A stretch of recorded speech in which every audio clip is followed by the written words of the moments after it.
welcome to Joe's Java Studio. Today we'll be covering how to implement caching with Spring Data JDBC, and this will be continued from the last video. So to test caching, we don't want to delete from these tables every time Spring starts, so we'll comment that out, and instead we'll insert into the customer table just a dummy row. So it'll be customer, into the columns ID and name. Values will be 1 and the name can be a. Alright, let's run it and test it.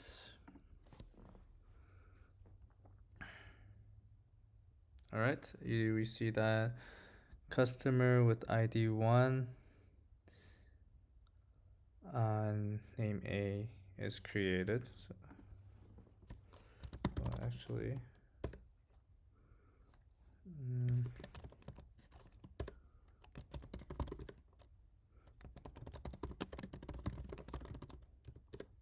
so yeah, so started the database server separate from Spring, and then just check to make sure that the row is created.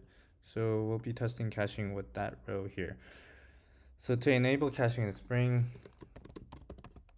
you just annotate it on the application, and then in the repository we can select specific methods to implement caching with.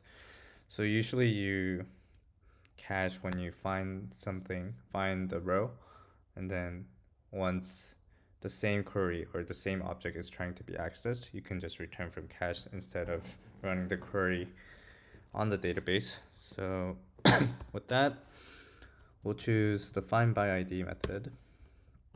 So whenever find by ID method is run, you want to cache that result. So you can implement it by annotating with cacheable, and here you have to pass in a cache name, and we'll just name it customer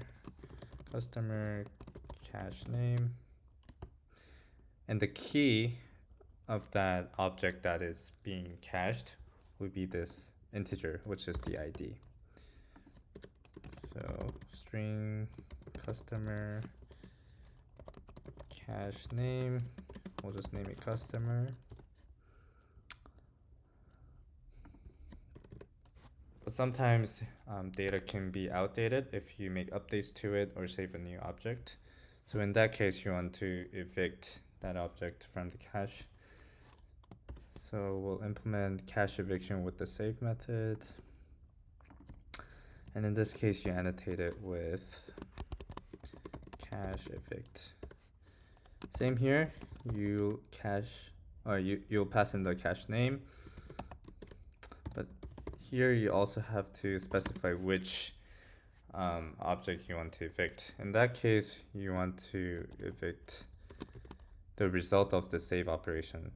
So result.id,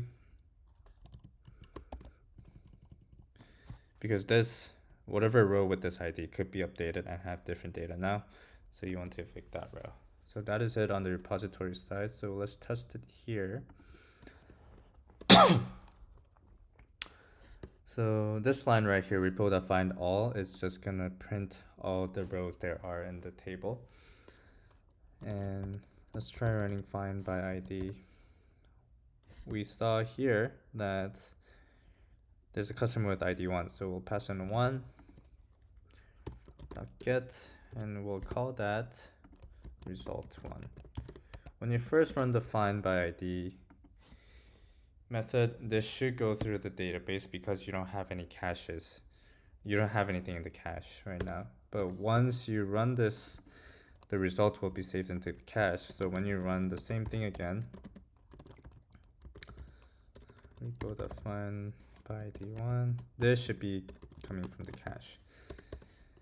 And in the end, these should have the same memory addresses because you're just pulling the same object. So let's assert that the result 1 has the same memory address as result 2.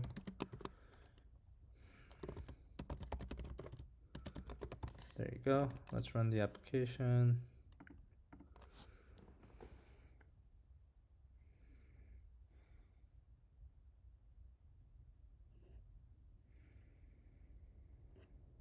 It's returning an error because you're trying, whenever Spring starts, it's running schema.sql file and it's trying to insert into the table again. So we'll just get rid of that and run it again.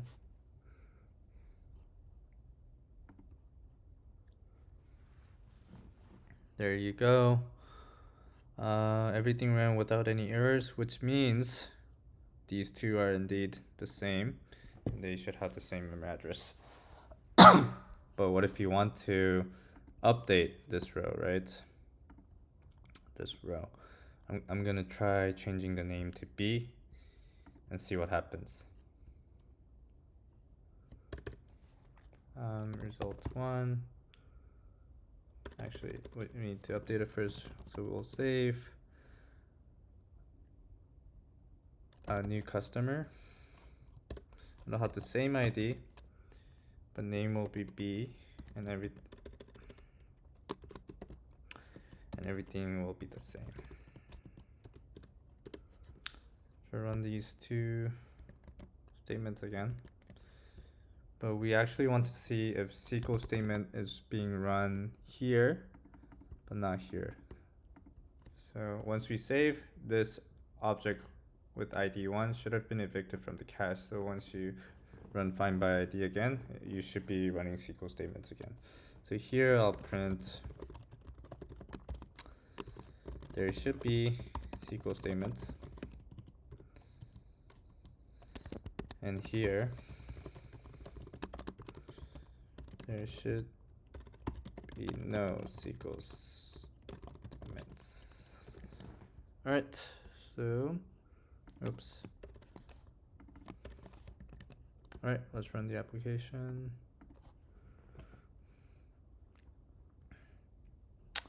So there should be SQL statements. Because that object with ID 1 was evicted from the cache, we see that we're running SQL statements again. But here, since the results should have been cached from here, we're directly getting the object from the cache. And again, result 1 and result 2 should have the same memory address.